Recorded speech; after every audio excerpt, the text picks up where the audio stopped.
নমস্কার বন্ধুরা, Bengali girl Ronita চ্যানেলে আমি রনিতা আবার একটি নতুন ভিডিও নিয়ে এলাম।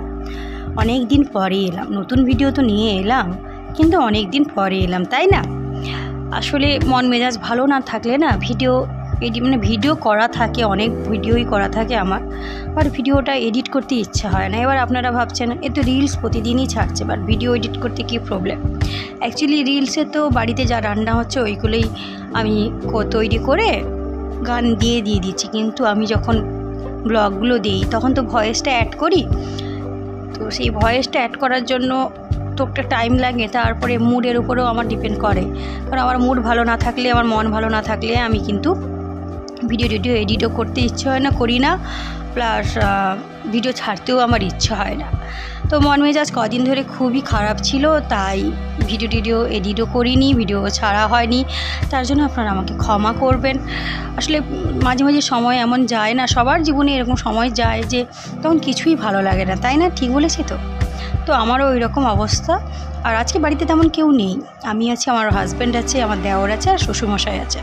তো সেই হিসেবে সকালে ওরা একটু পাস্তা খেতে চাইল, তাই যেহেতু উনুনেই রান্নাটা করব আর বাজার থেকে চিকেন এসেছে, তাই ভাবলাম আগে পাস্তাটা রান্না করে ফেলি, তারপরে শুধু মাংস হবে, ভাত হবে, বিশেষ কিছু হবে না। আর কারণ 4 জন আছি, আর ওরা বললো শুধু মাংস ভাতই খাবে, আর একটু চাটনি হয়তো আমি করব, জানি না চাটনি হবে কি না।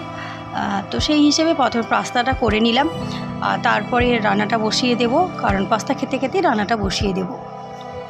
তো আপনারা কেমন আছেন অবশ্যই আমাকে একটু কমেন্ট করে জানাবেন। আশা করি আপনারা সবাই ভালো আছেন, সুস্থ আছেন। আর গরম তো খুব জোর কদমে পড়েছে, বলার নয়, মানে এতটাই গরম পড়েছে। আর বিশেষ করে উনুনে রান্না করতে গেলে অবস্থাই খারাপ। এই যে পাস্তা খেতে খেতে ভাতটা বসিয়ে দিয়েছি, আর মাংসটা ধুয়ে ম্যারিনেট করে রেখে দিয়েছি। বেশি টাইম লাগবে না, আর উনুনের তো বেশি টাইম লাগেও না, একটু প্রবলেম হয়, কষ্ট হয়, বাট উনুনে বেশি টাইম লাগে না। আর কজন মাত্র খাবো। তো ভাতটা আমার হয়ে গেছে, এবার চিকেন বসাবো।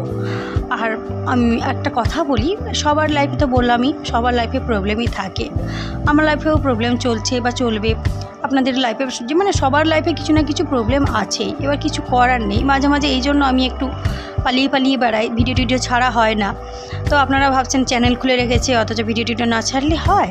এটা কি কথা, কি করে বলুন? আমি তো চ্যানেলটা খুলেছিলাম মনটা ভালো রাখার জন্যই, সেইভাবে তো আমি ওই ভিডিওগুলো শেয়ার করব আপনাদের কাছে, এগুলো স্মৃতি হিসেবে থেকে যাবে, তাই চ্যানেলটা খুলেছিলাম। ওই রকম কোনো চিন্তাভাবনা ছিলই না যে প্রতিদিন ভিডিও ছাড়বো বা ভিডিও করব। যাই হোক, তো এখন একটা বলতে গেলে একটা নেশায় পরিণত হয়েছে যে মোটামুটি ব্লগগুলো না ছাড়লেও ভিডিও, মানে ছোটোখাটো ভিডিও বা রিলস তো ছাড়ি। তো আজকের ব্লগটা কেমন লাগলো, আমার ছোট্ট ভিডিও, অনেক দিন পরেই এলাম, আবার নতুন করে সব ভিডিও আসতে থাকবে। তো আজকে রান্না আমার কেমন লাগলো, পাস্তাটা যে করলাম সেটা কেমন লাগলো অবশ্যই কমেন্ট করে জানাবেন। ভিডিও যদি ভালো লেগে থাকে একটা লাইক করবেন, আর যারা এখনও আমার চ্যানেলটি সাবস্ক্রাইব করেননি অবশ্যই সাবস্ক্রাইব করবেন। সবাই ভালো থাকুন, আবার নতুন ভিডিও নিয়ে খুব তাড়াতাড়ি আসবো। হ্যাঁ, আমি ভিডিওটা তাড়াতাড়ি ছাড়ার চেষ্টা করবো, বাট আমি তো প্রতিদিন ভিডিও দিই না, সপ্তাহে 1-2 তো ভিডিও আমার থাকে, ওইটাই বন্ধ করে দিয়েছিলাম, অনেক দিন পরে এলাম। আসলে কিছু করার নেই আমার, তার জন্য আপনারা আমাকে ক্ষমা করবেন। আজকের মতো এখান থেকে বিদায় নিচ্ছি, বাই বাই।